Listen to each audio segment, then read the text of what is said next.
Сәлем баршаңызға, бүгін сметаник пирогын жасаймыз. Құрамы экранда көрсетілген.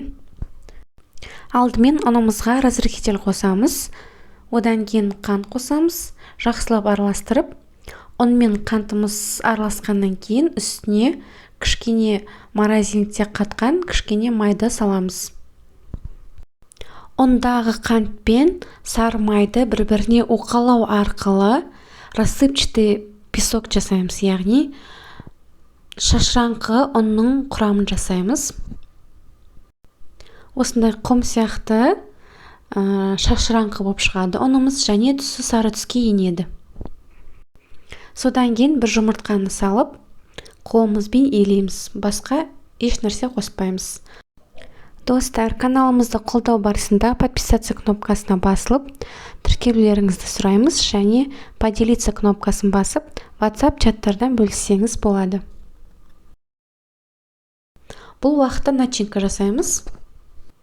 Менде 2 шелек қаймақ, соның жаңағы 1,5 шелек қаймағы кетті. 700 грамдық болған, сондықтан менде 900 грамм қаймақ, яғни сметана алынды. 900 грамм сметанаға қант қосамыз, және сгущенка қосамыз. Және вилканың шаншқының көмегімен жақсылап араластырып шығамыз. Және 4 жұмыртқаны қостым. Және менде сгущенкадан 2 ас қасық қосылды. Одан кейін жақсылап вилканың көмегімен араластырып шықтым. Қоймалжын 1 келкі болды. Қант, жарты кесе қант қоссаңыз жеткілікті, егер өте тәтті болған қаламасаңыз.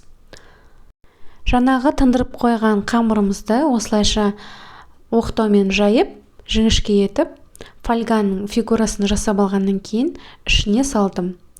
Қалған қамырдан жаңағы қамырдың шеттерін жасап шықтым. Егер дайын формочка болса, формочкаға салсаңыз да болады.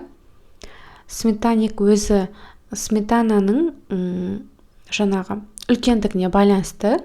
Сондықтан мен кішкене формочкамды көлемін қысқарттым десем де болады фольганың көмегімен. Фольганы 2 қабаттап, осындай квадрат формочка жасап, ішіне қамырымды салдым, және до конца мына қаймақты құйып шықтым. Жалпы пісу уақыты духовкаға 180 градуста 40-45 минут. Яғни қадағалайсыз, 35-40 минуттан кейін жаңағы зубочистканың көмегімен арасына салып көресіз. Сонда жабысқақ болмай піскен күйде болса, осындай қызғыш болып шығады. Яғни 40-45 минуттан кейін толыққанды пісіп шығады. Астарыңыз тәмді болсын. Сіздермен болған Смағұлова Еңлік. Каналға жазылуды ұмытпаймыз. Достар, міндетті түрде жасаңыздар. Бұл сметаник өте жұмсақ болып шықты. Қамырынан бастап үстіндегі қаймағына дейін сондай жұмсақ және өте дәмді болып шықты.